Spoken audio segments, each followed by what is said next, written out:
রাজ্যে ভোটার তালিকার নিবিড় সংশোধনের কাজ খুব শীঘ্রই শুরু হবে জানিয়েছে ভারতীয় নির্বাচন কমিশন। এই কাজ কমিশন নিযুক্ত বিএলওরা করবে বলে স্থির হয়েছে। এই বিএলও নিয়োগ নিয়ে বেনিয়মের অভিযোগ সামনে এলো। ঘটনাটি ঘটেছে পুরুলিয়ার বলরামপুরে। নির্বাচন কমিশনের নিয়ম নীতি তোয়াক্কা না করে বিএলও নিয়োগ করা হচ্ছে বলে অভিযোগ। পার্শ্ব শিক্ষকদের সহ শিক্ষক হিসেবে দেখিয়ে ভোটের কাজে নিয়োগ করা হয়েছে বলে অভিযোগ।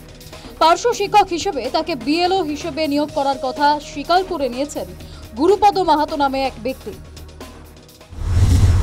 আমাদের বিএলওর ডিউটি দিয়েছেন ব্লক অফিস থেকে, সেই কাজটাও আমরা করছি। বিএলওর কি কাজ করেছেন এখনো পর্যন্ত? বিএলওর কাজ বলতে ফার্স্ট যে এনএক্সচার 1-এর যে কাজটা, ম্যাপিংয়ের কাজটা, সেই 2002 সালের ভোটার লিস্টে যাদের তালিকায় নাম ছিল এবং 2025-এর যে ভোটার লিস্টের নাম রয়েছে, সেই ম্যাপিংয়ের কাজটা আমরা সম্পূর্ণ করেছি।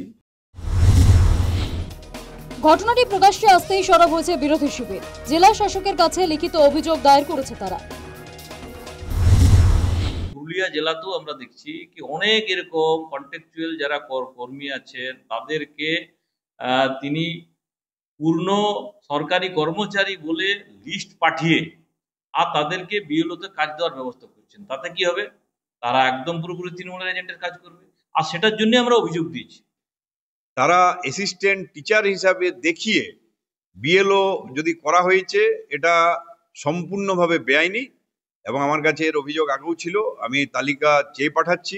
যদি এই ধরনের ঘটনা ঘটে থাকে, তার তথ্য আমরা পাই সঠিক, তাহলে এর বিরুদ্ধে আমরা অবশ্যই ইলেকশন কমিশন তো বলবই, এবং এটা কিভাবে হচ্ছে তার জন্য প্রয়োজনীয় আইনগত যদি কোনো পদক্ষেপ থাকে সেটাও আমরা কিন্তু নেব। এটা জালিয়াতি এক প্রকার, এটা কখনো করা যায় না। প্যারা টিচার, এসএসকে বা এমএসকে যারা টিচার, তাদের আলাদা পোস্ট, সম্পূর্ণ কন্ট্রাকচুয়াল। তাদের কোনো দায়বদ্ধতা নেই যে তাদের সার্ভিস রুল বা ইত্যাদি কোনো জায়গায় কোনো এই বিএলওর কাজ করতে গেলে তাদের পার্মানেন্ট এমপ্লয়িটা দায়বদ্ধ থাকবে। এখানে কোনো দায়বদ্ধতা নাই, এটা ইচ্ছা করে অ্যাসিস্ট্যান্ট টিচার দেখানো হচ্ছে, এটা পারে না।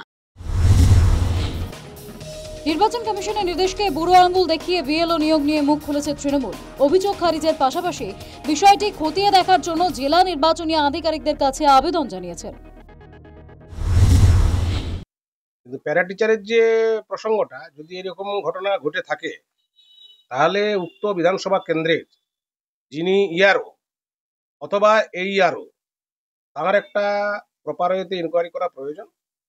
এবং তা যদি হয়ে থাকে, কারণ একটা টেকনিক্যাল ফল্টও হতে পারে বা ভুল ত্রুটিও হতে পারে, তাহলে সেটা কারেকশন করে নিয়ে নির্বাচন কমিশনারের যা গাইডলাইন আছে সেই অনুসারেই বিএলওদের থাকা উচিত।